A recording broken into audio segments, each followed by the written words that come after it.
What is going on, guys? Joey Franzo here with Flex Training Systems. I hope you do not mind this setup, as I'm using my Yeti mic instead of my phone. Although, oddly enough, the phone gets pretty good quality.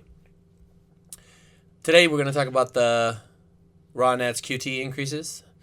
And, what really made me really inspired me to make this video was that I saw some comments when the USAPL posted the qualifying totals, and there was an alarming amount of people that kind of said that they wow, I'll never make nationals now. Wow, it's so far ahead. I don't think I'll ever make it. This and that, and just a lot of, not only self-doubt, but I didn't know that many people were gonna get cut out by those numbers.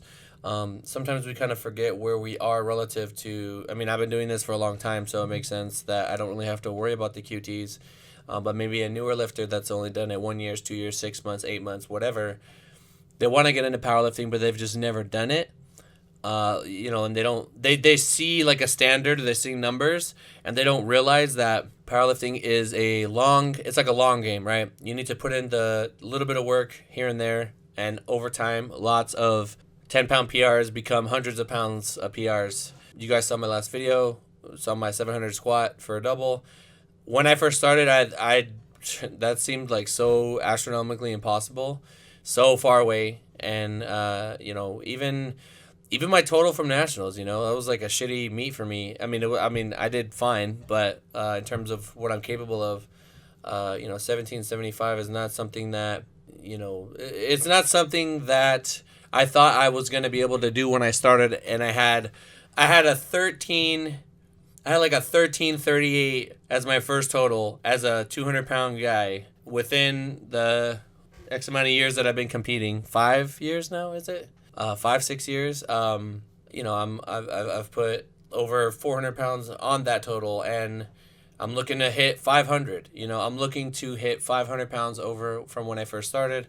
I'm sure that relative to, anyone, 500 pounds, 300 pounds even, 200 pounds even is going to be a ton. And that will probably get you into nationals if you are just starting out and you've never competed before and you're trying to get in. So, the point of this video is to just kind of let you guys know that just because the standard has increased, it's just a new goal. It's just a new thing for you to work towards. There's a couple of different ways you can approach it. You can, fixate on that number and, that's your goal,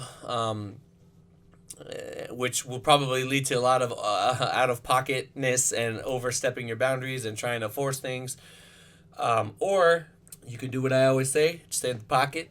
Let the progress come to you. Make sure you're doing what you need to do every day, every session, every set, every rep, every meal. Make sure you get your sleep, drink your water, do what you can. And all of those things will add up and eventually take you to where you need to go. Originally, when I thought about the qualifying totals and I thought about what nationals should be, I used to think that nationals was supposed to highlight the best lifters, and it should only be for prime time, right? But the more that I thought about it, I have a very open mind when it comes to stuff like that. Really, in general, I just try to absorb everyone's perspective and kind of think about it and decide if that's more, better than what I was previously thinking or something like that. And I remember I was talking to Russ about it in the group chat, right? And he said that nationals should have a lot of people there for the hype, and that when you have the primetime session, it kind of solves both problems. You can highlight the best lifters, but you can also have everybody there, because powerlifting isn't really a spectator sport. It's more so the people that are competing in the sport that are the ones that are going to watch it. And I thought that was he hit it perfectly. That's exactly it. So I think maybe we see only 600 people, 700 people at nationals. I'm leaning more towards 8 something. Shit, it might even be 1,000, but we'll see.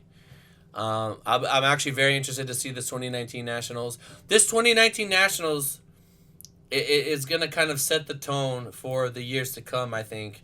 I do think it is going to grow. I think that eventually, and before these qualifying totals are up, I think they sit around for about 3 years. So you have 3 years to get there.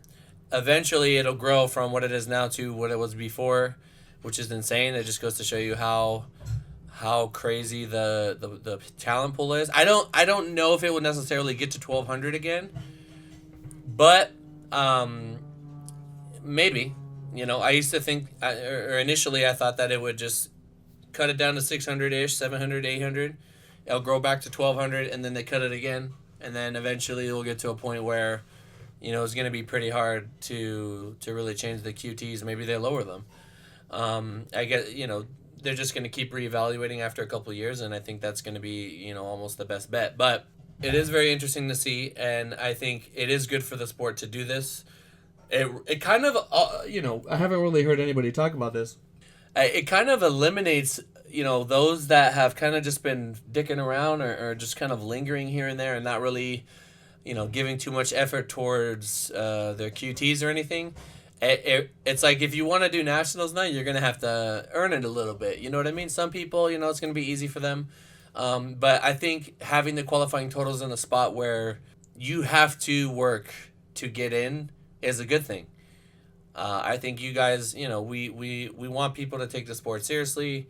At the end of the day, powerlifting is supposed to be fun. Like all sports, right? It's fun. It gives you something. There's something that you put in. You put in work, you get out a result, and it makes you feel good about yourself. It empowers you and all these other things. So I think it just makes it that much more meaningful when you finally get that qualifying total. Coming to the end of this video, again, if you're a young guy and you're not sure how you're going to put 300 pounds on your total, 200 pounds on your total, this is what coaching is, this is what coaching does, man. Prepping people for nationals is like one of the great pleasures that I have. Taking them from a point, before, usually it's like the Arnold or Worlds or something like that, because everybody could just do nationals, right? Although everybody has different goals, and if your goal is to do national, that's great. And that's achieving any goal like that is going to be fun. I love the process of going through training and working towards getting you to where you want to go.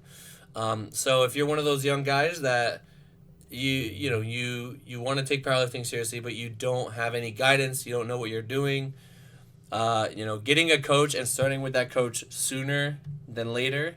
We have a lot of time. Nationals, probably the cutoff will be sometime in September. So what is that, 9 months, 10 months, something like that, to work. A lot can be done in that time. Maybe you don't make it this year, maybe you make it the next year, the year after, and a big lift doesn't happen overnight. A big total doesn't happen overnight. You know what I mean? It's years and years and years and hours and days and sets and reps and everything. Injuries and all kinds of stuff. Not necessarily injuries, but they do happen. I think we've all dealt with them. Anyone that's been doing this long enough is going to have dealt with it, but I do think that you'll eventually reach a point where you just pretty much don't get hurt anymore, which is thankfully where I've been at, knock on wood. My table is actually wood, so I can actually do that. But, it's just something to work towards, That's all it is. If you really love the sport and you really want to be here, then you'll enjoy the process. You won't worry about so much, like, where you're going, but you'll just like the process of getting stronger, and you'll get there. It'll come in time. It's literally a function. I say this to my lifters all the time. I say this to my girls a lot. The reason why I say girls is because most recently, one of them was explaining to me, I shouldn't have said girls, I should have said Rachel. Hi, Rachel. How you doing, Rachel? You guys will probably see her in this video. She was just explaining some of what she wanted to do, and I just said, it's literally a function of putting in the work, and time. That's it. It's literally just time at that point. So, yeah, guys, I hope you're able to take something away from this video. Let me get a hashtag get to work. Hashtag get to work down below. You know what? We could do a hashtag get better today down below too, because that's essentially what we're trying to do, right?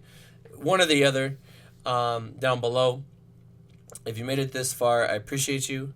My next video is going to be a rather interesting video where I'm going to talk about some of what I've done to, like, somebody just asked me a lot of really intriguing questions about me, and I wanted to answer them because I felt like A lot of you guys will have this same question. I think, especially about coaching, everybody wants to get into coaching. I think a lot of people do it just because it's a cash grab, but there's a lot of other stuff that goes into it. If you're in it for the money, you're going to run into somebody like me, and I'm going to probably shit on you. So you don't want to be doing it for the wrong reasons. And I want to talk about intentions and just, say that as a coach, you need to be responsible. I mean, I'll get into it in that video, but it's going to be good.